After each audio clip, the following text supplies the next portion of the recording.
welcome back to another vlog. This is Star vs. the Forces of Evil, Season 2, Episode 10, Friendenemies, and Is Mystery. It's been a really long time since I watched any Star. I've been doing a lot of commissions, so Star has been delegated mostly to bonus episodes for a while, and last month I gave the bonus episode slot to, Steven Universe. So it's been like 2 months since I've watched any Star.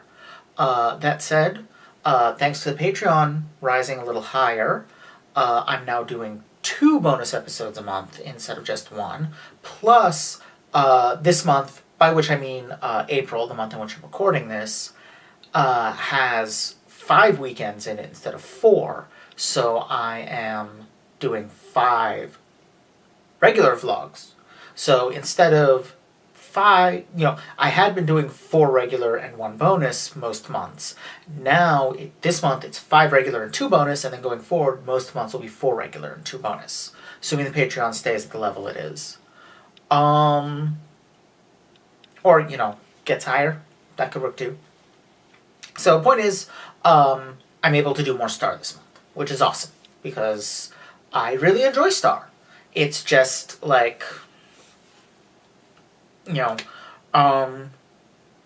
Steven Universe is kind of a priority over it for me. Star is very good.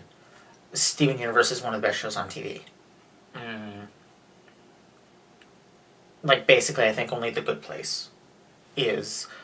Like, there are other shows that, depending on how good Steven Universe has been lately, back and forth a little, but I think the only show that's unequivocally better than Steven Universe is, that's currently airing is The Good Place. Which, dear God, if you have not watched The Good Place, watch The Good Place. The first season is on Netflix. It's amazing. There's been 2 seasons so far. There's a 3rd coming. It's by the people that made Parks and Rec and Brooklyn Nine-Nine. It's fantastic. But not what we're here to talk about. We're here to talk about Starverse. And this was a good couple episodes of Starverse. I really enjoyed both of them. I don't know why Friendenemies wasn't called Frenemies. That's a lot easier to say. But it was a really fun episode that focused on Tom and Marco. And, Tom as always has ulterior motives. But he and Marco actually do have a lot in common, it turns out. And they get along pretty well. I mean, some of what they have in common turns out to be Tom lying. But then by the end of the episode, Tom is starting to become a fan of Mackie Hand. Who seems like the name is pretty clearly a reference of Jackie Chan, but the fact that he, died decades ago suggests there's some Bruce Lee in there.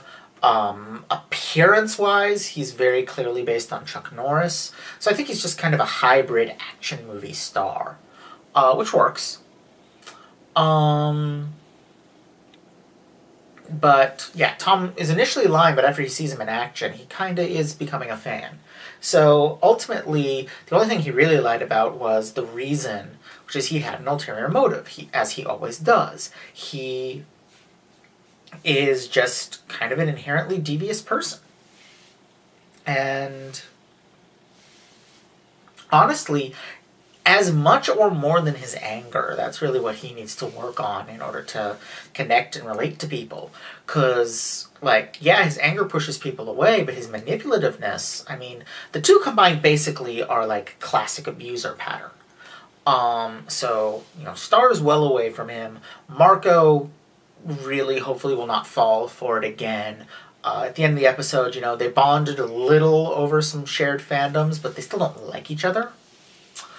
And I actually like that, because I feel like as fandom has, I've made a lot of friends through fandom. In,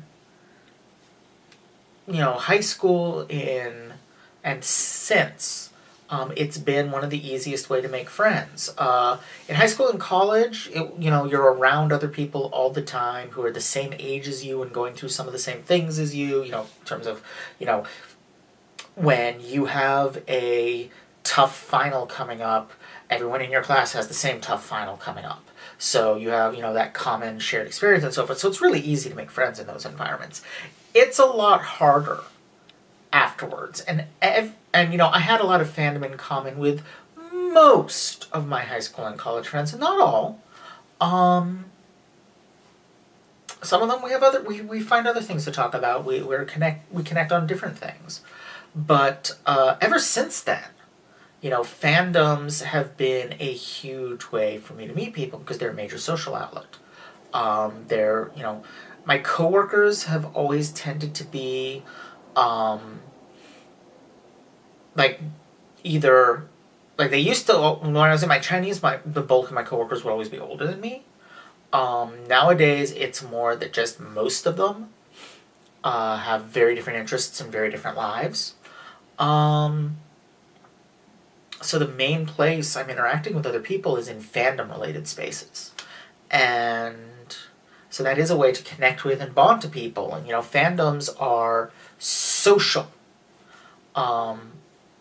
But, like any social space, just because you share a fandom with someone doesn't mean you have to like them. Doesn't mean you have to be friendly with them. Doesn't mean you have to interact with them at all. Any more than you have to be friends with every single classmate you ever had. It's just a way to find people. You need more than just the shared fandom to really connect with someone. Because your fandom is not really, who you are. It's honestly, I think, I'm increasingly seeing how fandoms have been going for years now. I'm really starting to feel like building your identity around fandom is actually really dangerous. Because you're building your identity around... you're building your identity around something that's a commodity. It's a product being made and marketed to you by a corporation. And so you're essentially building your identity around a brand, which, I don't know about you, that makes me really uncomfortable. But also,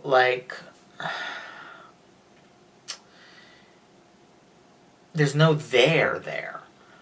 It's not real. The thing at the core of the fandom is fiction.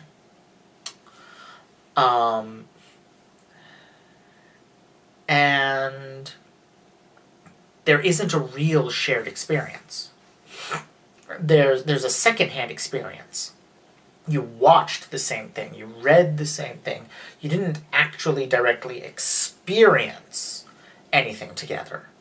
And I think that's part of why fandoms become such toxic spaces. Of course, the other reason is that, assholes took over the internet, and the internet is where fandom happens now. And that's not a necessary thing, and that's a historically contingent thing.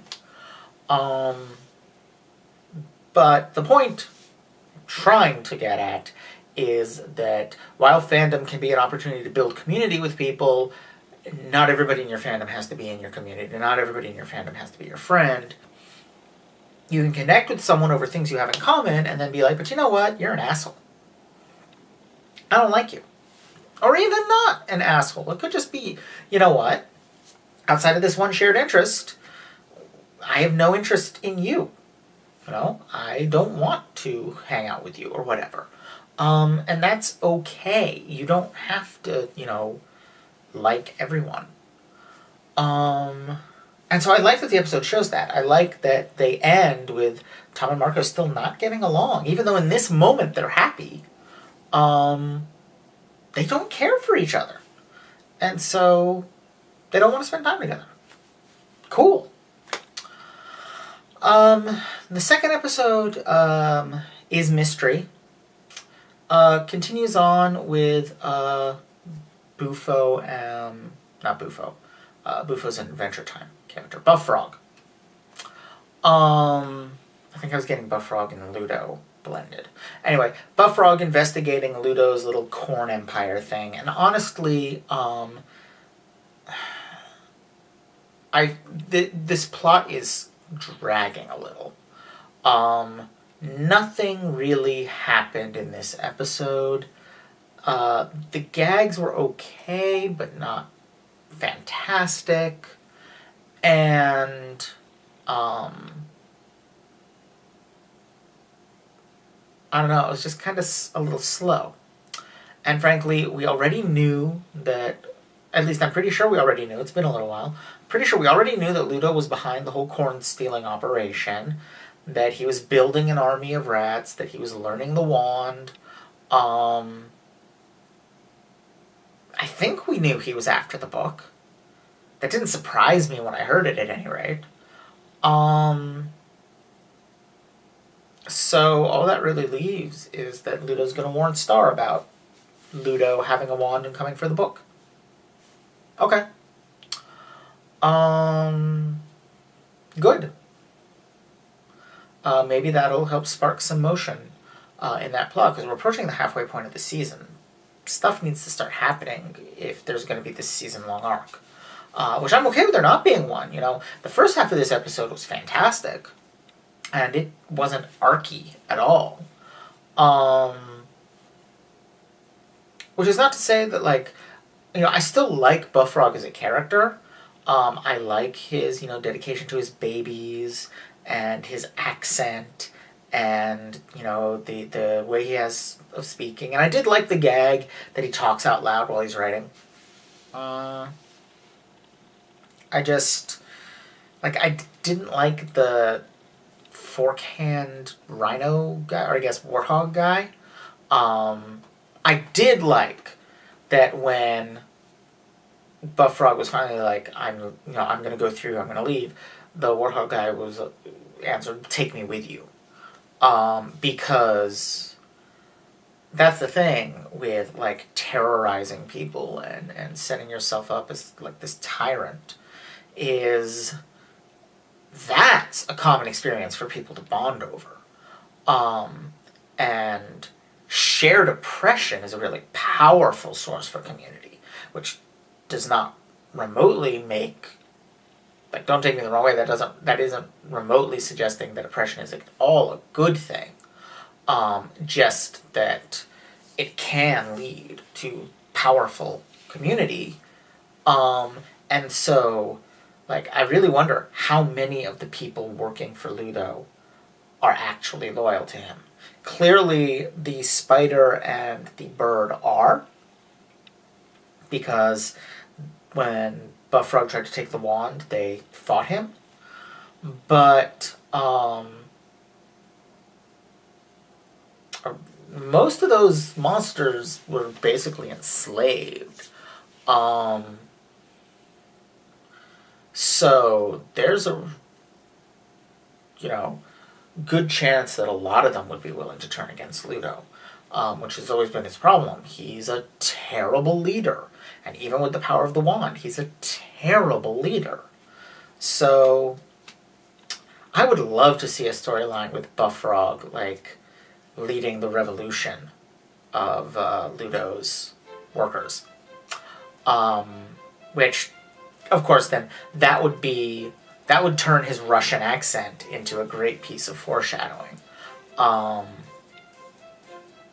also, I just like to see worker revolts in general.